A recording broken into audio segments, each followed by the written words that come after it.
मोहब्बत और इश्क ये रफ्ता रफ्ता सफ़र तय करके एक ऐसी मंजिल की तरफ चले जाते हैं जहाँ बात आँखों दिलों तक नहीं रूहों तक पहुँच जाती है। और जब बात रूहों तक पहुँच जाए तो फिर वजूद मट्टी हो क्या मुझसमा कोई फ़र्क नहीं रहता, बल्कि रूह कलब से आज़ाद होकर अपने खालिक का दीदार मांगती है, दीदार चाहती है। तो उसी दीदार पर, उसी इश्क पर मैंने एक नज़म लिखी है। मैं ऐसा इश्क चाहता हूँ, मैं ऐसा इश्क चाहता हूँ कि मुझे कोहे तूर तक बुलाया जाए। मैं ऐसा इश्क चाहता हूँ कि मुझे कोहे तूर तक बुलाया जाए। मछली के पेट में हयात का निवाला दिलाया जाए, कि मछली के पेट में हयात का निवाला दिलाया जाए। ज़ुलेख़ा की कैद से, ज़ुलेख़ा की कैद से यकदम आज़ाद करवाया जाए। कई साल दूर रहकर भी बाप के दामन से मिलाया जाए। कोड़ियों पर रहकर भी सब्र का दामन थामा जाए। मैं ऐसा इश्क चाहता हूँ जब आग के कुएं में डाला जाए।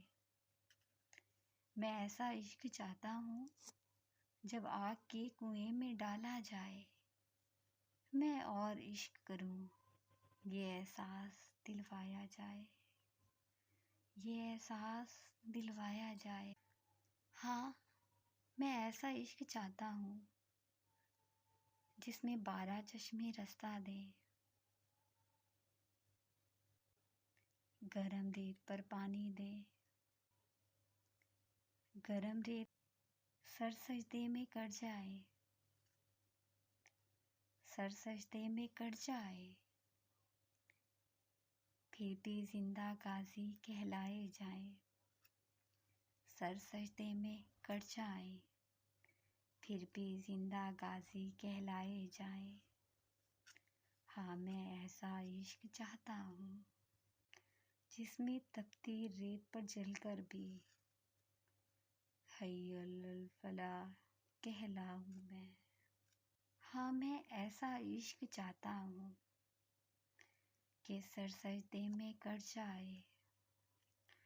हाँ, मैं ऐसा इश्क चाहता हूँ सर सजदे में कट जाए, दिल खुशी से झूम जाए और सुबह पर कोई हुर्फ ना आए। हाँ, मैं ऐसा इश्क चाहता हूँ। ये एक छोटी सी नज़म थी जो मैंने लिखी। मुझे लगा कि वो मोहब्बत, वो इश्क जिसकी कोई इंतहा नहीं होती, आखिर वो इश्क है क्या?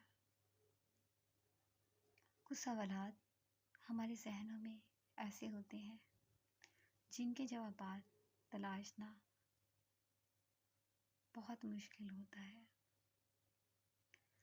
क्योंकि कुछ सवालात के जवाब जितना तलाश करेंगे उतनी ही गहरी सोच में इंसान जाता रहता है। तो ये तो मेरी एक नज़म थी, कुछ तसव्वुरात थे, ख्यालात थे जो आपके साथ शेयर किए। इंशाअल्लाह ताला फिर मिलेंगे एक नए पॉइंट, नए टॉपिक के साथ। अल्लाह हाफ़िज़।